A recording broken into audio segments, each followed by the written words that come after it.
Hello दोस्तों, आप सभी को गुलाब जामुन जैसी मीठी मीठी नमस्कार। और इसी के साथ आप लोगों का स्वागत है मार्केट के पैचअप या ब्रेकअप शो में। अगर हम आज के दिन मार्केट की बात करते हैं तो हल्का सा गैप अप ओपनिंग देते हैं 70,634 की। और आज के दिन मार्केट का लो बनता है 70,597 का और हाई बनता है 70,694 का।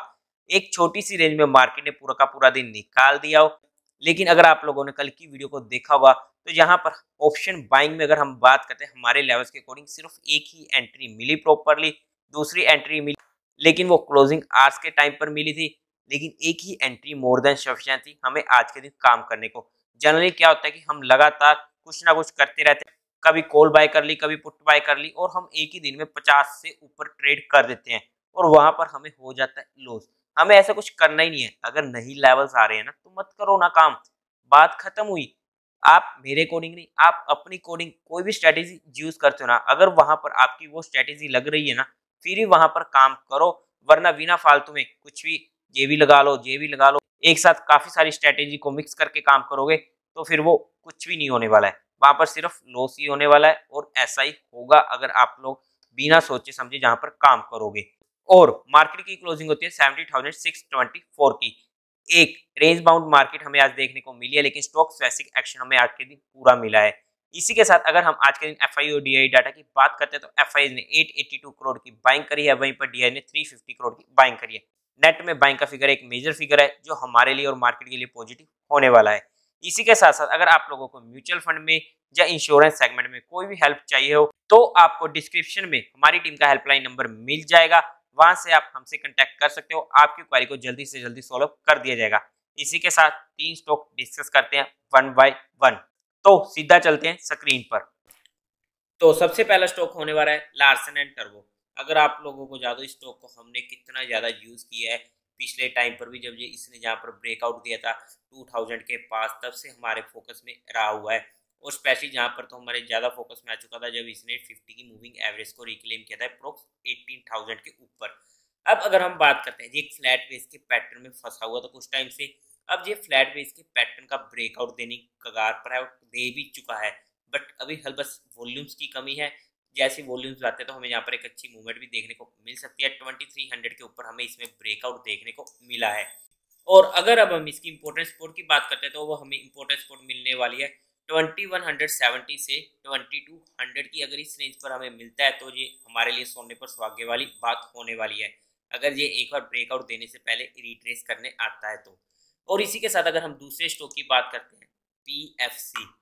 अब ये तो हमारे डिस्कशन में पिछले महीने हुआ ही है और स्पेशली ओपनली ये स्टॉक डिस्कस हुआ था कि यहाँ पर ये ब्रेकआउट दे रहा है, हमारे फोकस में रह सकता है। और यहाँ पर 148 के पास इसने ब्रेकआउट दिया था जहाँ से हमें इमीडिएट 170 तक के लेवल देखने को मिले थे। ये फिर उसको रिट्रेस करने आया और पूरा का पूरा रिट्रेस किया और जहाँ पर हमारे पास इंपॉर्टेंट सपोर्ट के पास आया और वहां से फिर से हमें मूवमेंट देखने को मिली है। और जहाँ पर एक इंपॉर्टेंट वर्ड जहाँ पर हमें क्रॉसओवर देखने को मिला था, जी नेगेटिव क्रॉसओवर था बिकॉज 20 की मूविंग एवरेज ऊपर आई थी 10 से, लेकिन वो फिर से क्रॉसओवर हमें उल्टी साइड में देखने को मिल चुका है जो एक स्टॉक की स्ट्रेंथ को दिखाता है। आज इसमें दोबारा से हमें ब्रेकआउट देखने को मिला है 162 के ऊपर और आज ही हमें मूवमेंट भी देखने को मिल चुका है एक अच्छे वॉल्यूम के साथ। 171 एक बार रेजिस्टेंस का काम करने वाला है, इसके ऊपर जाते ही फिर से ये धमाका कर सकता है। इसके बाद अगर हम थर्ड स्टॉक की बात करते हैं डाटा पैटर्न। सारे के सारे स्टॉक आप लोगों के साथ क्लियरली डिस्कस हुए हैं पुरानी वीडियोस में और स्टॉक्स वही रहने वाले हैं बिकॉज ये वही मार्केट है जहां पर ये स्टॉक स्ट्रेंथ दिखा रहे थे और इन्हीं स्टॉक्स को हमने ढूंढा था।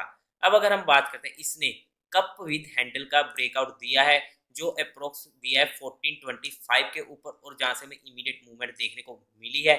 वॉल्यूम्स की अभी भी हमें कमी है। अगर हम इसकी इंपोर्टेंट सपोर्ट की बात करते हैं तो वो आती है 1350 के पास या फिर 1350 से 1380 की रेंज आ जाती है जो हमारे लिए इंपॉर्टेंट सपोर्ट का काम करने वाली है, जो 20 से 50 की मूविंग एवरेज हमारे लिए मेजर सपोर्ट का काम करने वाली है।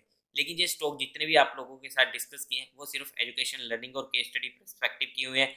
ये हमारी वॉच लिस्ट में होने चाहिए ताकि हम इनको स्टडी कर सकें, ना कि ये कोई इन्वेस्टमेंट टिप है। अगर फिर भी आपको इन्वेस्टमेंट करनी है तो एक बार अपने फाइनेंशियल एडवाइजर से पूछकर ही काम कीजिएगा। अब अगर हम बात करते हैं कल के लिए मार्केट की तो इंट्राडे लेवल पर हमारे लिए जो मेजर रेजिस्टेंस रहने वाला है 70,700 का रहने वाला है। अगर हम स्पोर्ट की बात करते हैं तो 70,500 हमारे पास मेजर स्पोर्ट रहने वाली है। लेकिन हमारे लेवल्स पर हमें कैसे काम करना होता है, अगर वो आपको नहीं पता तो मैं जहाँ पर आई बटन में लिंक टैग कर देता हूँ ऑप्शन बाइंग की सिंपल स्ट्रेटेजी, जहाँ पर मैंने डिटेल्ड में समझाया कि हमें इस स्ट्रेटेजी के अकॉर्डिंग कैसे काम करना है। तो उसे देख लीजिएगा और उसके जो रूल्स हैं वो सबसे ज़्यादा जरूरी होने वाले हैं, बिकॉज बिना रूल्स के कोई भी स्ट्रेटेजी लगा लो वो काम नहीं करने वाली है। तो देवी और सज्जनों, उम्मीद है आप लोगों को ये वीडियो अच्छी लगी होगी। तो इस वीडियो को लाइक कीजिएगा, शेयर कीजिएगा और साथ ही साथ चैनल को सब्सक्राइब करें। Thank you very much.